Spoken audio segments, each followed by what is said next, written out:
Tokyo International Airport. November 22, 1968.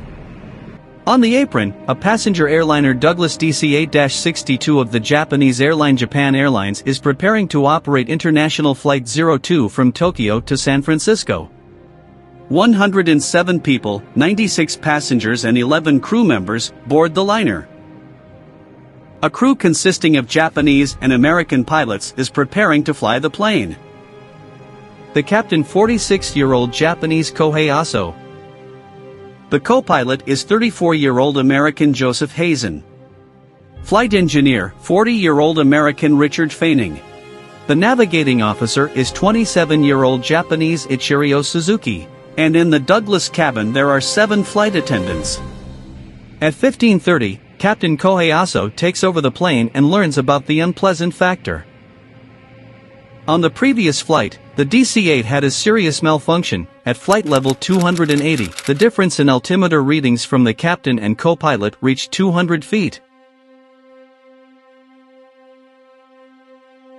Due to this, the flight was delayed until the problem was resolved. At 17:36, the controller gives permission to take off and our plane takes off from the runway at Tokyo Airport and heads for San Francisco.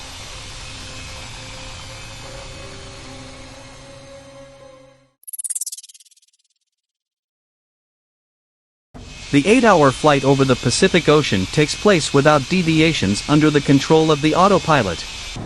At the given flight level 370. After 8 hours of flight, the controller in Auckland sees our plane's mark on the radar screen and contacts our crew. JAL-02, good afternoon. I see you on the radar at 65 miles and azimuth 257 degrees from Auckland. Head to San Francisco via Woodside. Good afternoon, Auckland. Understood. We are proceeding through Woodside. JAL-02. The plane is at flight level 370 at this time. After 4 minutes, the co-pilot requests an estimated descent. Clear descent to flight level 130, JAL-02. JAL-02, occupy flight level 1.3.0. The plane begins to descend. A minute later, the controller reports that at the San Francisco airport, visibility on the runway is 5,500 feet due to heavy fog.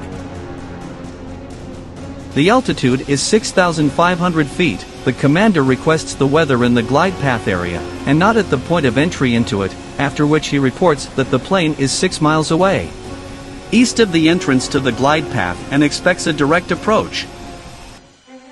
JAL-02 on runway 28, visibility is 4,000 feet.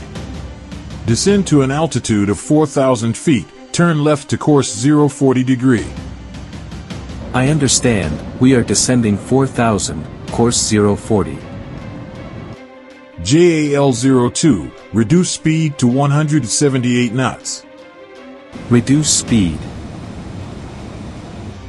JAL-02, occupy circle altitude 2,000 feet. Descending 2,000 feet. JAL-02, turn left 3107, 4 miles from the long-range radio beacon. Crossing the long-range radio beacon is allowed 159 knots. The crew confirms receipt of the information, after which the dispatcher gives instructions to turn to a landing course of 280 degrees. The plane begins to descend towards the runway. The crew lowers the flaps to 23 degrees, and begins to read the control chart before landing. Due to heavy fog in San Francisco, the crew is required to perform an instrument landing. While reading the map, the co-pilot notices that the NAV autopilot switch on the commander's side is in the VOR LOC position, and the plane crosses the landing course line with a deviation. Then the captain makes a left turn to return the airliner to the required course. After capturing the beacon signal, the commander switches his NAV switch to the ILS position and switches to the KGS mode. Next, The commander will try to maintain the glide path using the attitude indicator, but it does not work stably. Then the commander decides to use a radio compass as a more reliable tool in this case.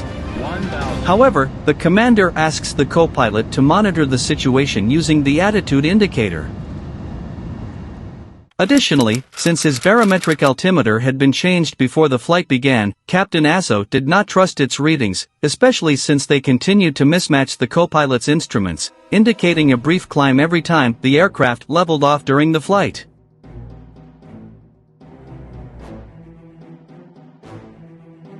The crew extends the flaps and extends the landing gear.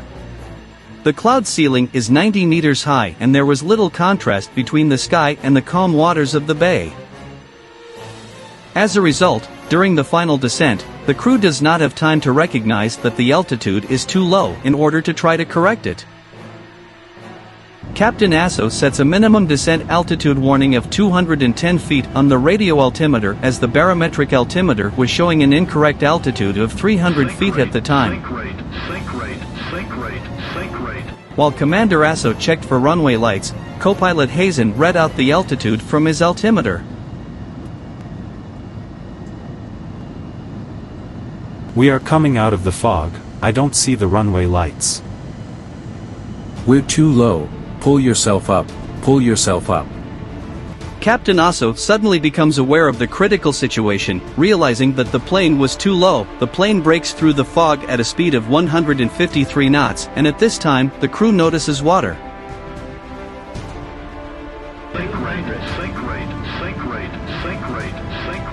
The co-pilot, after the decision altitude signal has been reached, reports clearing the clouds and then shouts, "We're too low.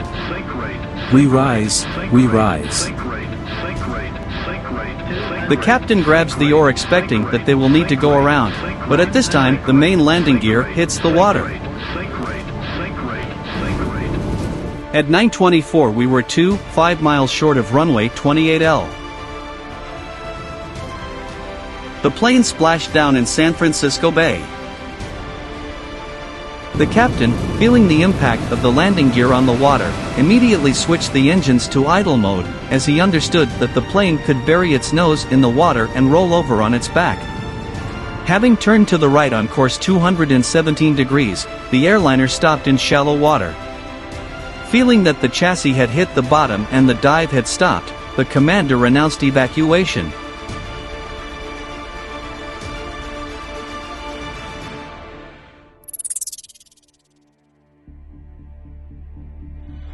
All 107 people on board were successfully evacuated, and no one suffered any injuries either during the collision with the water or during the evacuation.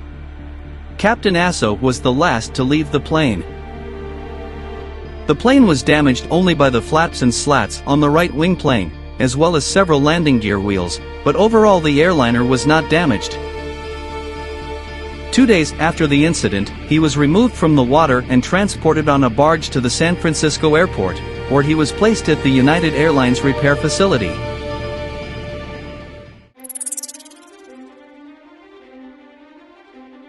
Investigators from the National Transportation Safety Board were investigating the splashdown in San Francisco.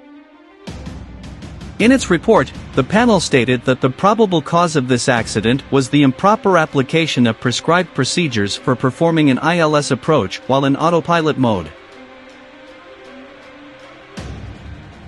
The captain, Kohei Asoh, took full responsibility for the incident. Asoh was called as the main witness. The head of the investigation commission asked how the commander managed to land his plane on the water in San Francisco Bay, 2 kilometers from the airport, directly ahead of the landing strip. Apparently, the commission expected a lengthy response with reference to various circumstances that prevented the commander from understanding the situation. However, he gave an unexpectedly direct and self-critical answer. As they say in America, I just screwed up. The captain's words instantly disarmed the commission and led to a quick winding down of the investigation. This story was later described by American business consultant J.B. Harvey in his book, The Abilene Paradox. He called the method of disarming an opponent with his directness Aso Defense. This name was subsequently used in a number of books on management theory. Due to the aircraft's short flight time and relatively minor damage, the airline's management considered it expedient to repair the aircraft. The renovation cost about $4 million. And the plane continued its operation on passenger lines for another 14 years until 1983. Then the DC-8 changed several owners. In the late 80s it was converted into a cargo aircraft and flew safely until 2004. Captain Kohei Asoh was not fired from the airline, but was only demoted to co-pilot, and subsequently flew cargo aircraft until his retirement. This decision of the airline management was especially noted in his book The Fifth Discipline, The Art and Practice of the Self-Learning Organization by the American scientist Peter Senge. His quote, "Learning organizations tend to forgive their people because, as John Rollwagon, CEO of Cray Research, says, making a mistake is a good punishment in itself."